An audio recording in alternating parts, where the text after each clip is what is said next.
guys excited for the Age of Enlightenment? Yay! Yeah! Hi, I'm Sadia Jr., and welcome to a short crash course video of the Age of Enlightenment, the period during the 1700s where philosophy arose. Enlightenment was influenced by the scientific revolution, which you can learn about in another video by the class of 9C.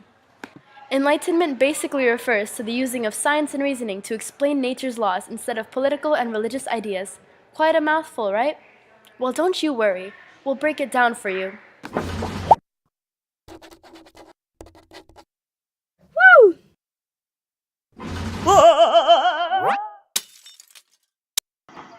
Let us start with the ideas of Thomas Hobbes and John Locke. You see, Hobbes was an English philosopher who believed that humans are naturally selfish and wicked. He came up with the idea of a social contract, where people gave up all of their rights to the almighty monarchy in exchange for order in their society.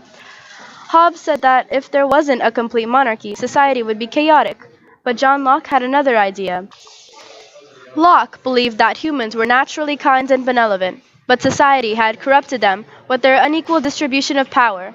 On this note, he concluded that humans were born with 3 natural rights that the government should protect: life, liberty, and property.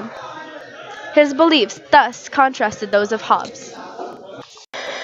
Then there's Montesquieu, who wanted to share his opinions. Montesquieu put forth the idea that there should be a separation of powers. His reasoning came off what Locke thought of these 3 natural rights.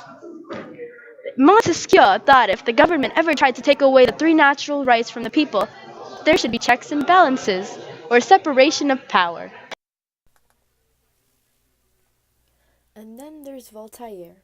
He liked to attack various aspects of society, such as Christianity and even the government as a whole. But because of his work, he was imprisoned twice. However, he became one of the most highly respected philosophers in France for his wit, writing styles, and ideas. He thought that the states and religion should be separated. He also had interactions with Catherine the Great of Russia and Frederick II of Prussia, although he upset the latter during a visit to his palace.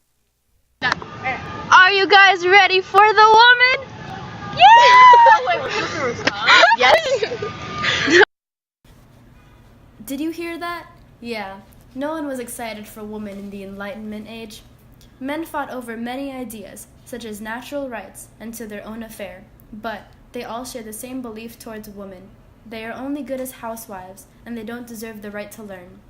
Mary Wollstonecraft decided that if men weren't going to do anything, then she will.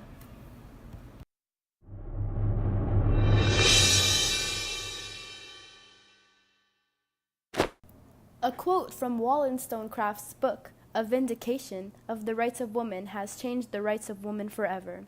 Fun fact, she also gave birth to the writer of Frankenstein, Mary Shelley. On the other hand, women significantly contributed to the spread of philosophy by holding social gatherings and saloons, which spread the newfound philosophy ideas to many people and countries.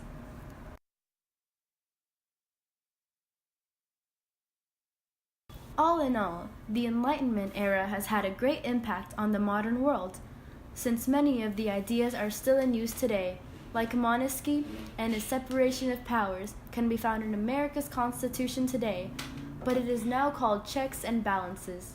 Also, Locke's 3 natural rights of life, liberty, and property made a large impact on the American Revolution and thus created the foundation for America and the French. Basically, the Enlightenment era gave Americans the idea to become independent. Thanks for watching. That's all we have on the Enlightenment era. Yeah.